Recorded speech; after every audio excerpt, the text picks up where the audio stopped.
Nick Chubb actually spoke out about something.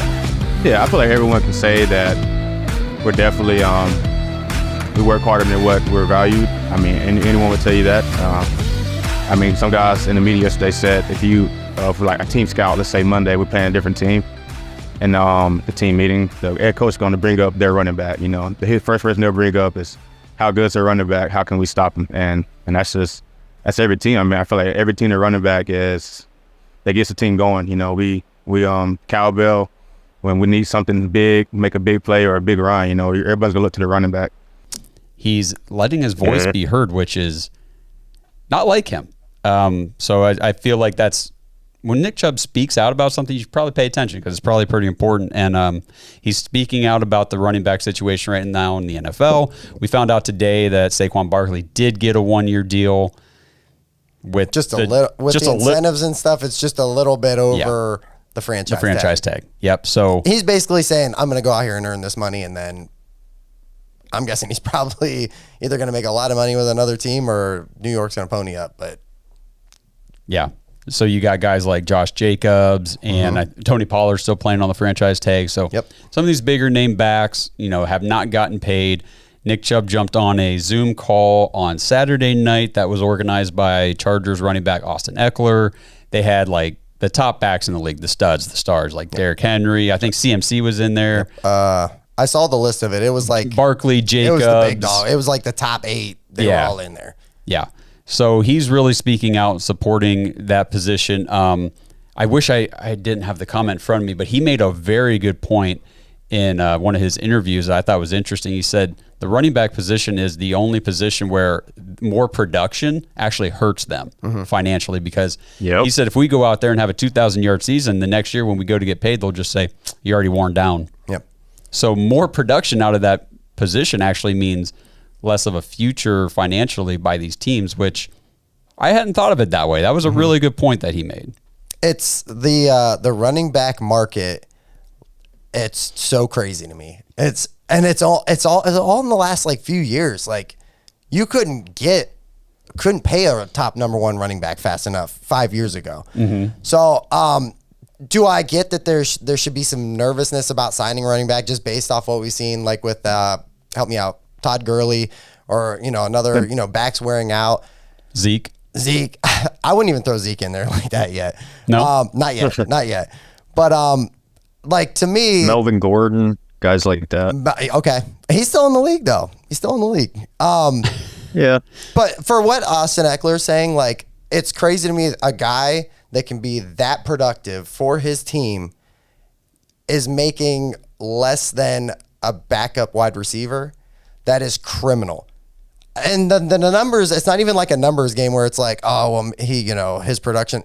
He had 12 more touchdowns than I think the next running back or something like that. I thought it was the next player over the last 2 years. Okay. I think it's over the last 2 years. He's got 12 more than any other player. I argue with people about this and they're like, well, you can't pay a running back. And I'm just like, yes, you can. Yes, you can. And if you have one of those guys, you pay those guys.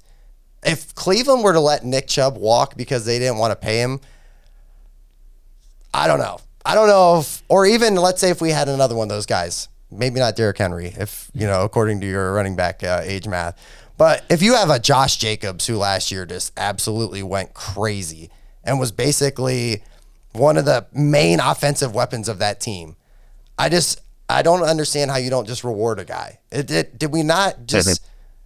For quarterbacks, if you have a high production, you get paid. Yes. If you're a wide receiver, you get paid. If you're a defensive end, you get paid. Cornerback. Anything. Yep. Every position. But if you're a running back, it's just, I'm sure we'll sign an undrafted free agent. His production may be similar. That's the craziest thing ever. That's like getting the last pick in, let's say your pickup game at, kickball or something. You're like, I'd rather have the last pick. He's just as good as the number 1 pick. No, stop, guys. That doesn't make any sense. Right, like a wide receiver goes out there and they're like, oh, he played 98% of the snaps last season. Like he's a stud. He's one of their top players. He's going to get paid. The running back went out there and played 90% of the carries. Wow, they can't pay him. He's already worn down. It's a competition in every other position.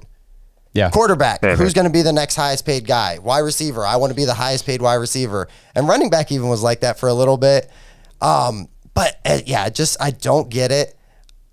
And I understand like the front office aspect of it. Like I get it, but to me, it's so mind-blowing. They said the two positions where the value of the franchise tag for that position, like every year it goes up. Correct. So like this year, quarterback on the franchise tag gets paid more than last year. It's a top 5, right? Top 5 average. I think it's the average of the top 5 paid. Correct. It's the average. Yep. So running back and linebacker have steadily each year gone down. Going down. Yeah. Yep. The value of the franchise tag keeps going down. What's crazy is you have a guy like Dalvin Cook, who is a free agent. Yeah. I'm old enough to remember 2 years ago where if Dalvin Cook was on the trade market, you would have got 2-3 first-round picks for him. And this is a guy who's on the open market. And it sucks because Nick Chubb finally, not steal the Rock's lines, but finally is being acknowledged for how good he is. I mean, we've known Nick Chubb, his rookie year, first game, 3 carries, 2 of them were touchdowns against the Raiders. And, you know, we had to literally cut Carlos Hyde. Help me out. Carlos Hyde. Yeah. We had to cut Carlos Hyde for Chubb to get playing time. And over the course of Chubb's career, he's just gotten better and better, and he's unstoppable. But like he said, he could come out next year and put up 800 touchdowns and 10,000 yards. Obviously not, but whatever. Just superhuman levels, greatest running back of all time, and get paid less because 1 year more of experience and age went up a year. It's sad, but it's a reality because you see teams like the Detroit Lions who spent a pick on DeAndre Swift and then turn around this year and draft Jahmyr Gibbs and just trade him off. This is what the NFL is, and it sucks. But at the same time, in my opinion, unless you are CMC, Nick Chubb, one of these top guys, you're movable. You're movable. I completely agree. It just shows you how special the Nick Chubbs of the world are. And no, we should not trade him. No, we should not cut him. I don't care. I don't care if it means giving up a lot of cap. Nick Chubb has to retire Cleveland Brown. He just has to.